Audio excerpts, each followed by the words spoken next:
Exactly. And it's sometimes hard to know if someone's a Pacers fan or an Eagles fan or whatever, but you're in the office and you're doing work on the team, and you can start Yeah. with that work-based sort of header as well. If Yeah. they're not sharing some of that personal stuff, that will come, and don't rush it. You're not Don't going rush in it. once. Agree. Yes. Yeah, Yes. everyone, No. I've always heard and I've always appreciated from my employees, give me a year.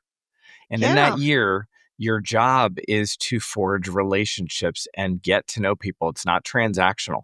Right. And it's also not the executive suite. It's also your peer group.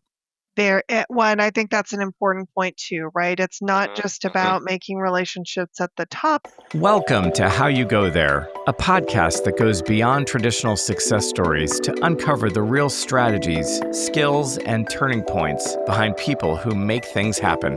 Hosted by Scott Montgomery, author of How Did You Get Here? Lessons of Unconventional Success, business owner and ICF certified leadership coach, alongside Linda Misegadis, a seasoned expert in business strategy, leadership development, and career transformation. Together, they bring sharp insights, real-world experience, and powerful storytelling to every episode. Listeners hear authentic conversations with professionals, leaders, and changemakers who've navigated big pivots, career breakthroughs, setbacks, and new opportunities.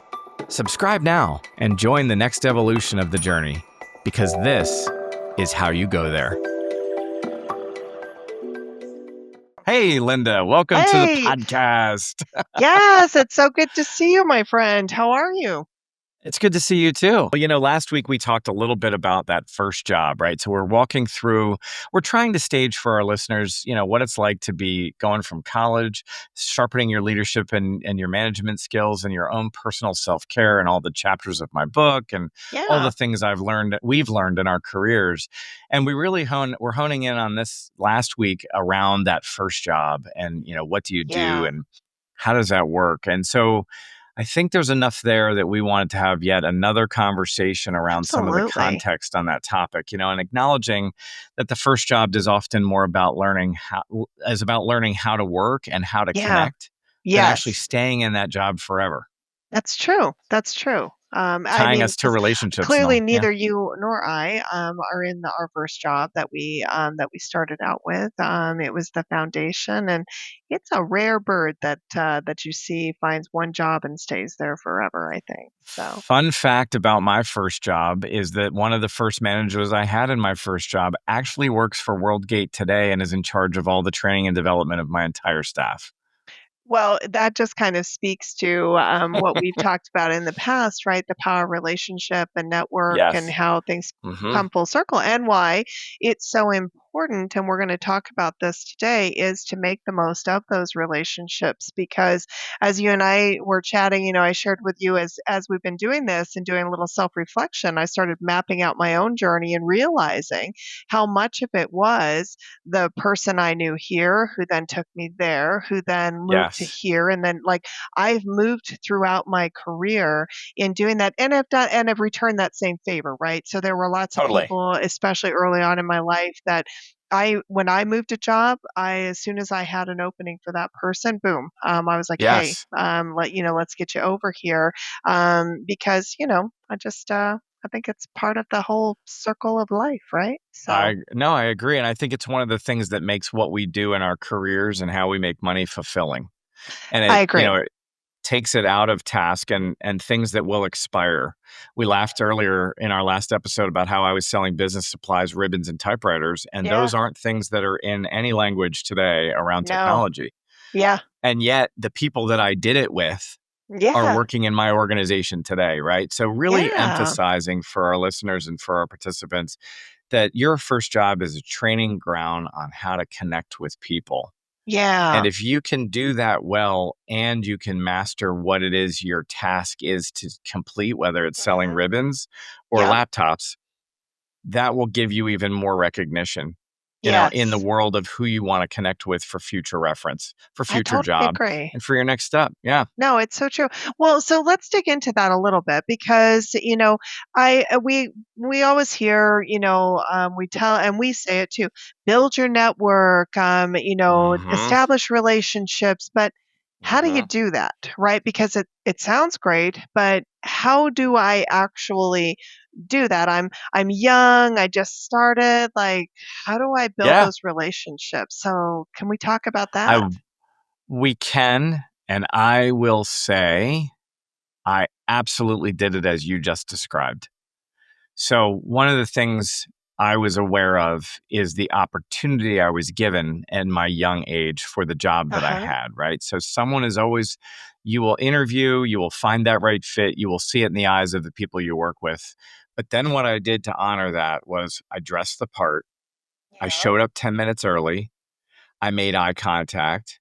I tried to be proactive. I Mhm. listened and I went Yep. through the functions of being a good participant, not a good delivery person. And those two Yeah. things were very different. And I never actually went to the offices of the executives unless my shirt was tucked in, unless I didn't have hat head and my hair was combed. And I went in ready to have that interaction. I didn't just run in and have the interaction and look like I was falling apart. So Well, there's a and lot of let's components to that. there is, and Yeah. I want to dig in a little bit because one of the things you talked about was okay, so looking the part, right? So I want to go Hmm. in, I want to make sure. But one of the things that I also think that we often forget about that is so important is when you're going in, it's not that the executive or the leader that you're going to have this conversation with, or whoever it is more Yeah. important than you are, right? But No. they are busy and they have a Mhm. lot on their plate. So if they're making the Yes. time to have the conversation, right? And you Hmm. want to make not just the good first impression, which is the visual, because that's what they see first, right? So absolutely you've got that side of it.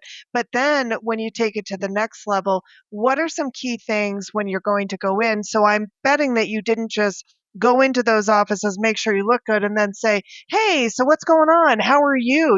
How did you get here? That was not your conversation, right? I'm sure that you went in with a more scripted kind of thought process of what you wanted to ask and why you wanted to ask it.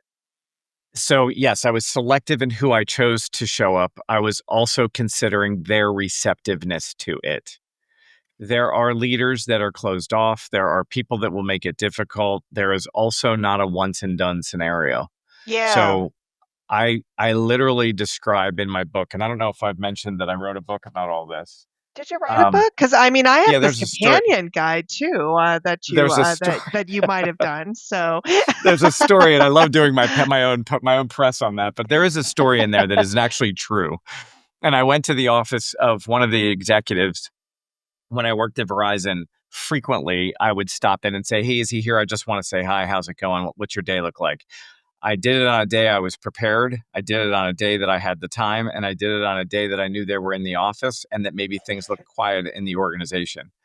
The yeah. receptionist was like, "He's not in there right now, so come back later." And I made nice with the receptionist, who then Yeah. sent me a quick hit and said, "Hey, he's in the office if you want to pop over today, or he'll be in the office tomorrow." And what I said was, I'd like to just bend his ear and ask for advice. You can never Okay. fail in asking for advice. Yeah. You're more senior. So I've actually had that happen to me too, where someone on LinkedIn actually showed up in my office door, sat down and said, "Hey, I'm new to the industry of Hmm. corporate. And I wonder Yeah. what your take would be. And I have some questions around leadership development, like I did my executives." And the next thing you know, you're involved in projects, you're starting to get to know each other, and there are Right. friendships that start to evolve Yeah. that are No, I like that. work based. Yeah. Well, and I think if you take it another step too, in thinking about the environment that we are in today, is that most of the time, I'd recommend go out on LinkedIn and read that person's profile. So learn a little bit about that person. So when you have the Hmm. conversation, like a great example, I'm not an Indiana Pacers fan, but my boss is a huge Indiana Pacers fan, and they are in Hmm. the NBA Finals right now. Well, I checked out the game last night to see what was in, and when we were talking on our call this morning, the first thing I did is said, "Hey, I saw your Pacers pulled off a last second win. Halliburton shoots a shot, and they beat the Thunder. Buzzer beater. What a Yeah. great icebreaker! Oh my gosh, yeah!" And he's so excited about it, right? And so we were able to share in a moment to have that conversation. But Absolutely. I have to know that about him to do it. So take the time, go and learn a little bit about that person so you can create that personalization in it. And then also to your point, come with an agenda in mind. Don't come just completely open-ended, like, even in the situation that you described there, I'm sure, like, that person and I hope they did, and if they didn't, maybe they'll listen to the podcast and learn something Hmm. today, but the person who came to you, I hope that they already had some questions, right? To say, "Okay, Yeah, listen, I'm new to totally. corporate, and these are a Yeah. couple things that I'd love to," because again, your time is valuable, not that theirs isn't as well, but if you're going to make the time to have the conversation, make sure there's something out of it, right? Because it's not just enough to show up. You got to also bring something in that's going to create a connection that's going to then build that relationship potentially for the future. Hey everyone, Scott Montgomery here from the How You Go There podcast, and we've got something special for you. We're on a mission to hit 100 subscribers on our YouTube channel, and we want to celebrate by giving back to our amazing community of young leaders and future executives. So here's the deal. We're doing a giveaway. All you need to do to enter is 1, like this video, 2, subscribe to the channel, and 3, drop a comment below telling us your favorite episode of How You Go There. Once we hit 100 subscribers, we'll randomly pick a winner. And that person will get a signed copy of How Did You Get Here? Lessons of Unconventional Success, and the How You Go There Companion Guide.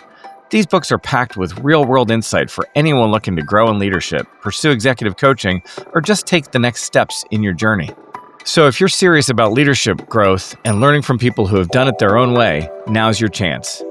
To learn more, head on over to howyougothere.com.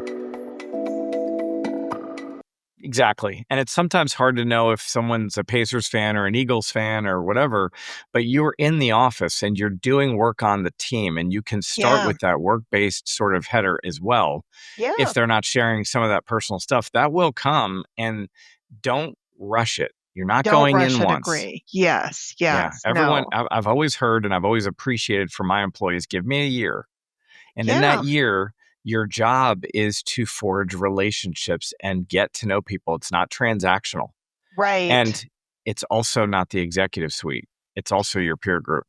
Well, and I think that's an important point too, right? It's not Mhm, just mhm, about making relationships at the top, because one of the other things you said there is you developed a relationship with that mhm, executive's admin or chief of staff or mhm, executive assistant, who mhm. then now she or he views you as, oh, all right, I like this Scott guy, so I'm Right. going to let him know the next time, Joe's available. And I might even put in a positive word for you too, right? I might say something, hey, you know what, you might want to have this conversation, or I'll find time on his calendar or her calendar because I like you. So I'm going to give you that extra opportunity. So, So there's two things that come up for me when you say that about the follow-up piece and about how to get them to like you, right? So be vulnerable. yeah, Be vulnerable and also appreciative of right. their time just looking at the calendar. So if you do end up with an admin gatekeeper or a chief of staff gatekeeper,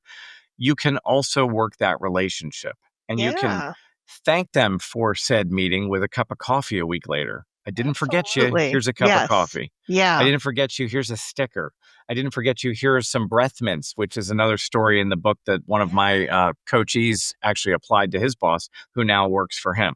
And so Right. it's an interesting dance of opportunity that comes from the follow up, whether it's the chief of staff or Absolutely. the executive or your peer. And it Absolutely. and that creates not only the vulnerability, but the authenticity of that quest.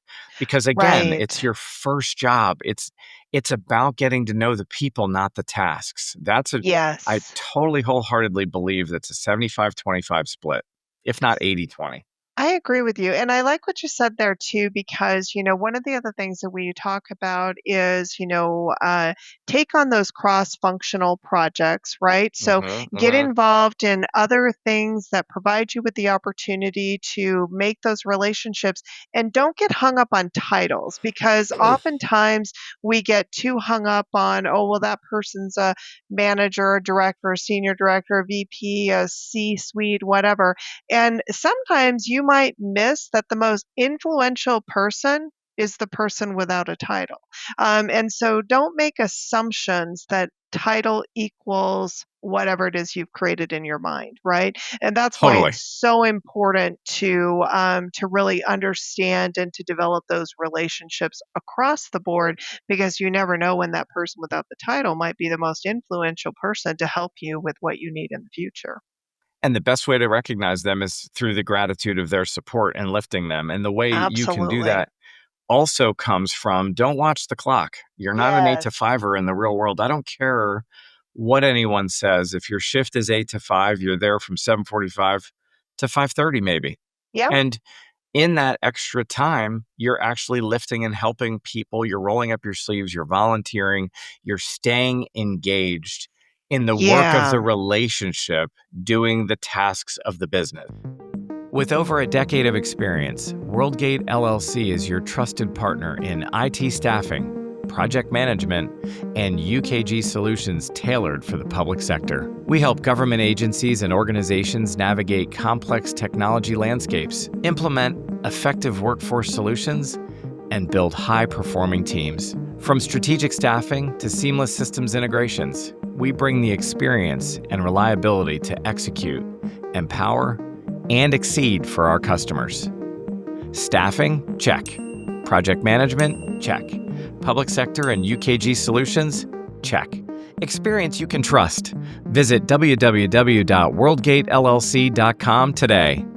One of the other things I'm curious about, so I heard this from another colleague who had brought this up, and I loved the idea. So is around like remembering names and saying thank you, but also Yes. little things, right? Like so, what one of the things that they described was when they know they find out like I know that your kids' names, or I know when your Mhm, birthday is, or I know mhm, your anniversary, or something like that. And what mhm. they did is they just jotted that next to the contact, or in this case, Hmm. put it in your phone, and put the Sure. contact in there, and then put the birthday, or, something that's important. So then when they're having a conversation with that person, they'll say, so, hey, how's Caitlin? How's she Yes. doing? And that also, it brings the defenses down too, right? It's Mhm, disarming mhm. to someone because you've made it personal, and you Right. remembered my name, you remembered my spouse's name, you remember my dog's name, whatever it is, but it's something, and it's disarming, and it opens the door to communication as well. 100%. And I was at Fordham University talking to a graduating class of folks that were in a leadership development class, and one of the students raised her hands and said to me, I read your book and I read a lot about what you're talking about, and in theme with today's conversation as well as our last podcast, what's the line between Yeah. familial and corporate Yeah. relationships? Yeah. And my answer at the time, and I know we're going to summarize today's conversation to help answer that question, but I also Yeah. would say at the time, I actually don't create a line that is one anyone else should create. I'll take it as Mhm. far as I want to take it. You take it as far as you're comfortable taking it. And I would say that I've got coworkers that I worked for that worked for me that are also known as aunt and uncle to my children. So Right. that is a select few, probably more than most, because my line doesn't exist Yeah. typically. As Yeah. long as the demographic works and you can, forge those stronger relationships, I'm open to taking them as far as they'll go. And when you start to get into that inner Yes. circle, I've had a key to several of my boss's houses. And Yes. Yeah. that meant I could rummage through their shit if I wanted to when they were out of town. And of course I Absolutely. didn't. You know what I Right. mean? Yes. No, Right. 100%. So I had a similar situation back in the day, and I was working for a company, and the CEO, one of the co-owners of the company, like, I nannied for his kids when him and his wife traveled out of the country. I would go down, Wonderful. I'd stay at their house, and take Sure. care of it. I was younger then, so but you may not do that today, but that was something you did then, and it similarly, it forged a relationship. That man and his wife would do anything to help me, and did. They helped Yeah. me many many times along the Great. way, It's you wonderful. know, in developing those relationships. So I totally agree with that. I I've think never it's heard that important. story from you, so I think we're getting into it today a little bit, which is nice. I've never heard that story, and also to the student at Fordham who was graduating, maybe that's what's going to happen in your storyline. I can't Yeah, prescribe where your line is, but right. I would suggest to all people, it's never what you know, it's always who you know. Thanks for listening to How You Go There podcast. If this sparked something for you, share it, review it, or connect with us at howyougothere.com. Keep leading, and we'll see you next time.